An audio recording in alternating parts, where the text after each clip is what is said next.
Yeah. What's going on, everyone? It's your boy DJ Las Vegas. Welcome back to the channel. Today we're deep diving into a story that starts with a late night leak and ends with a war for the soul of hip hop. It's a story about a ghost in the machine, not a literal ghost, but the specter of the ghostwriter. An allegation that has haunted the biggest name in the game for over a decade. This isn't just about one artist. This is about authenticity, the pressure of fame, and a question that cuts the core of the culture. In an era of billion-dollar streaming and pop collaborations, what does it mean to be a real MC? Our story kicks off like most modern drama online. A producer named Dim Crew, apparently in a dispute with an artist named Beam, decides to upload a folder of audio files, and boom! The hip-hop internet goes into a frenzy. What he leaked were reference tracks.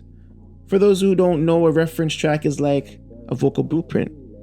A songwriter records it to show another artist how the lyrics, the flow, and the melody should sound. And the reference track that caught fire was for an unreleased Drake record called Trump Tower.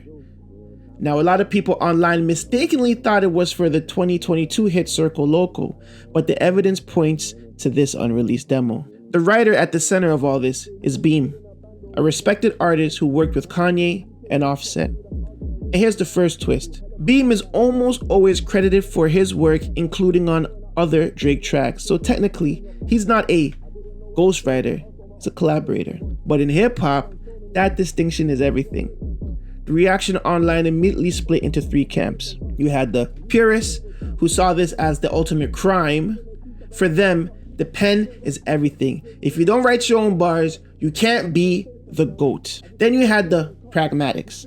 They argued that this is just how the modern music industry works. Superstars like Drake are running a business and collaboration is part of the game. They point to legends like Dr. Dre and Kanye, who famously used teams of writers.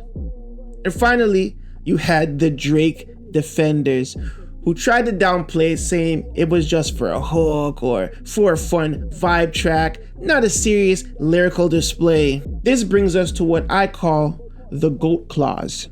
In hip hop, nobody cares that Dr. Dre uses writers because he's a producer first. Nobody cared when Kendrick's reference tracks for his cousin Baby Keem leaked because Keem isn't claiming to be the best rapper alive.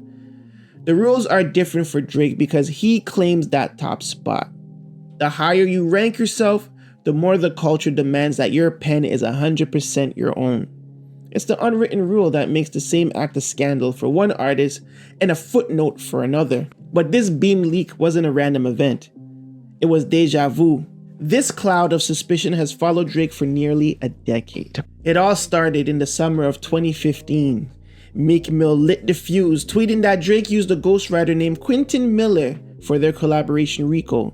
Soon after, Miller's reference tracks for Drake's mixtape leaked, and it was chaos.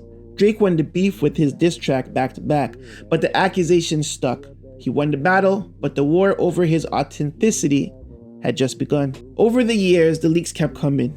Vory's reference for Mob Ties, Lil Yachty's Jumbotron shit popping, and most strategically, Future dropping his original demo for Drake's Feel No Ways on his own album in 2024. A truly diabolical move. Through it all, Drake's defense has been consistent. It's not ghostwriting, it's collaboration. He's never hidden that he works with a team. He frames it like a pop artist would, where writing camps are the norm. But in hip hop, where the MC is expected to be the sole author, a reference track that lays out the entire flow and melody feels different. It feels closer to imitation. And that's the gray area Drake lives in. And it's why this debate never ever goes away. If the ghostwriting debate was the earthquake, then 2024's beef between Drake and Kendrick Lamar was the tsunami. This wasn't just a rap battle, it was a trial. And the charge was inauthenticity. Kendrick fired the first shot on Like That. By rejecting the idea of a big three, he was saying he and Drake weren't even playing the same sport. Then came the lyrical onslaught. On Euphoria, Kendrick called Drake a scam artist, not a rap artist, and then he named names. Tell Beam that he better stay right with you. On 6/16 in LA, he called Drake a fake bully and claimed his own team was turning against him. On Meet the Grams, he went for the kill shot. He accused Drake of lying about everything: his family, his appearance, his accent, and of course, you lied about your ghostwriters. And on Not Like Us, he called Drake a colonizer, someone who steals culture from places like Atlanta because he has no real identity of his own. Drake's main defense was to turn the weapon back on Kendrick. On Family Matters, he dropped the bombshell accusation, K. Dot shit only hitting hard when Baby Keem put his pen to it. He was trying to say, you do it too. But by the end, the damage was done. The pen had been used as the ultimate weapon and the entire world was watching. Now, it's easy to single out Drake, but let's be real. Ghostwriting is as old as hip-hop itself. The very first mainstream rap hit, Rapper's Delight, allegedly had verses written by Grandmaster Caz for a member of the Sugar Hill Gang. The legendary group N.W.A. Ice Cube wrote most of Eazy-E's iconic verses. The culture has always made exceptions for producers like Dr. Dre and Kanye West, whose genius is in the beats. Using writers is accepted. For moguls like Diddy, who famously said, "Don't worry if I write rhymes, I write checks. It's just good business." Even lyrical gods like Nas and Jay-Z have written for others and allegedly gotten help themselves. The taboo isn't really about using writers. It's about an artist whose main claim to fame is lyricism, outsourcing that very skill. So how has the view on ghostwriting changed over time? Well, it's kind of complicated. The old code was simple. Authenticity is law. The MC is a storyteller, and the story has to be their own. Using a writer was like an athlete taking steroids. But the new reality is different. The streaming era demands a constant flood of new music.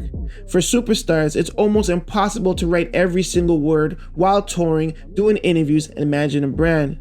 Writing teams have become a necessary evil. No one embodies the new attitude better than Cardi B. When a reference track for her song Be Careful leaked showing songwriter Partisan Fontaine rapping her lyrics, she didn't hide. She went on stage and said, "Ghostwriter, co-writer, I don't give a shit. Ask your favorite rapper about their ghostwriter." Cardi's defense is transparency. She argues that music is and always has been a collaboration. By owning it, she takes the power away from the accusation. To really get this, you have to understand the fundamental difference between hip-hop and other genres like pop and R&B. In traditional hip-hop, the artist's main instrument is the pen. It's about lyrical skill, storytelling, and authorship.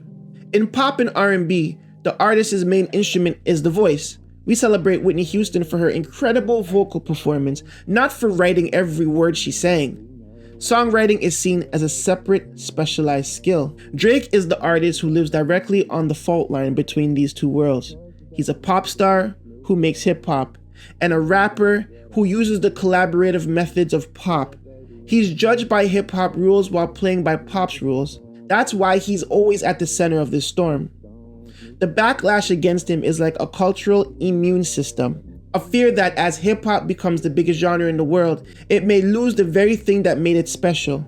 Its raw, unfiltered authenticity. So where does this leave us? From a single leak to a culture-defining war, the ghostwriting debate forces us to ask some tough questions.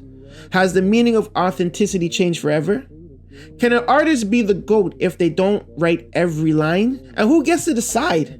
The purists, the artists, or the millions of fans who, at the end of the day, just want to hear good music? The ghost in the machine isn't going anywhere. It's a permanent part of the modern music industry, and its story is the story of hip-hop itself. A culture constantly fighting to defend its past, its present, and its future. But I want to know what y'all think. Drop your comments below. Is an artist who uses writers still a true MC? Is it collaboration or is it cheating? Thanks for watching. And if you enjoyed this, make sure you hit that like button and subscribe for more. Until next time, it's your boy Vegas. Peace.